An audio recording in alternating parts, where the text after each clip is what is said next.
Lassiter Factor.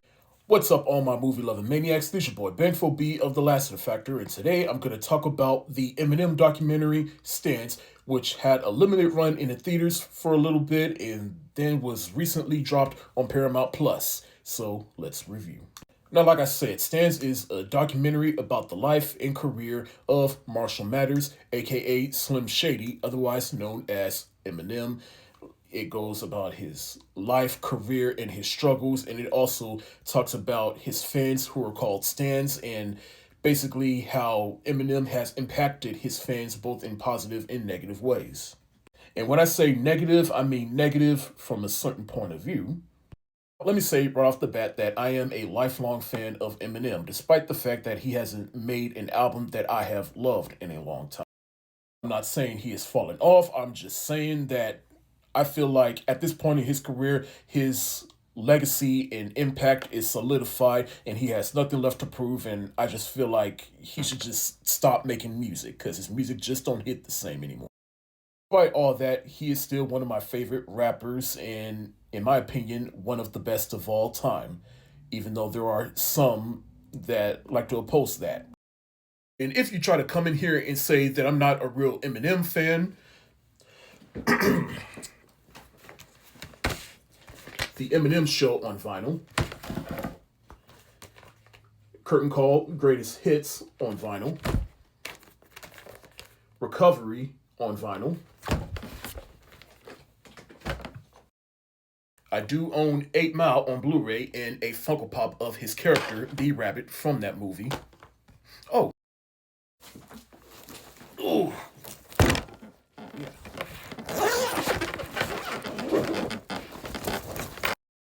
See, back in the day, kids, before there were streaming services, we used to have to listen to music on CDs. In Christmas of 2004, I received his fourth album, Encore, on CD, and was one of the first albums I ever got that had a parental advisory logo. Also owned his Greatest Hits album on CD, and I bought his Relapse album back when it first released. Also parental advisory, as well as his compilation album, The Re-Up, with all his artists that were on Shady Records. And this might be a bit of an overshare, but back in the day when I learned how to sail the seven seas, if you know what I mean, I downloaded all his previous albums that I did not already own on CD and burned them to CD. I only say all this just to say that, hey, you can't say I'm not a true Eminem fan. Like I said, I am a fan of Eminem, and even though I was excited to see this documentary, I wasn't too pressed to see it because I know that there have been multiple documentaries and coverage about Eminem in his life, whether it was authorized by him or not.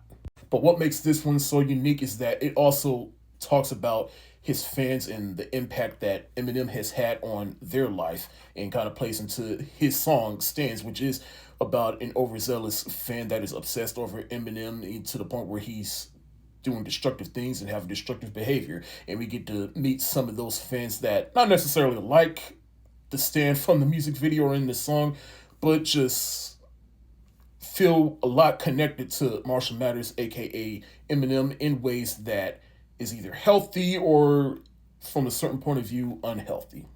How did I feel?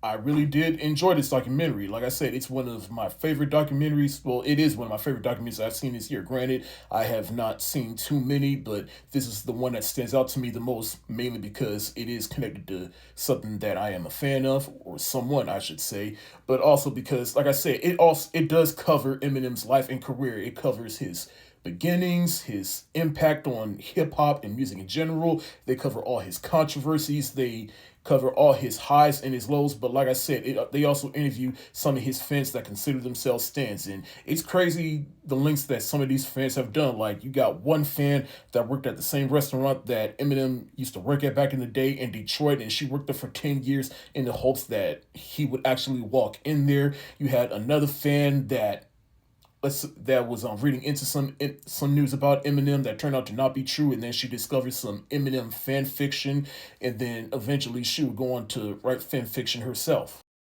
A lot of fans of Eminem that have been a little crazy about Eminem, but you also have fans of Eminem that he has impacted in positive ways. Because Eminem's music, hey, say what you will about it, it may not connect with you, but it connect with somebody, and it definitely connected with people that felt bullied or went through some shit in their life. And his music was an outlet for those people that just felt unseen.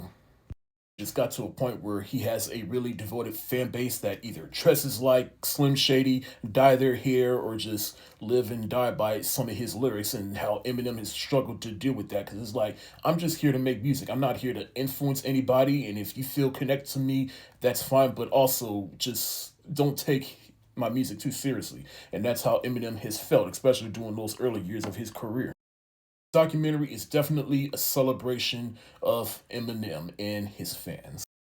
It also acknowledges the positive and negative effects of being a fan of Eminem, and you just gotta take his music with a grain of salt and also just be in the right mindset to, take his music in healthy ways.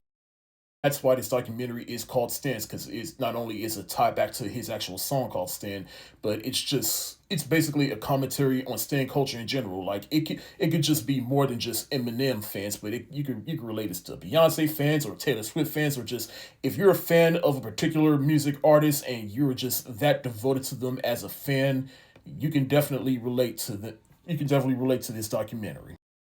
I'm gonna give Stans the hard eyes emoji. Y'all so much for watching. Have you seen Stans? If so, let me know what you think in the comment section below. And also let me know if you're a fan of Eminem and what your favorite album of his is. This your boy Bankful B of the Lassiter Factor. Stay safe, wash your hands, peace.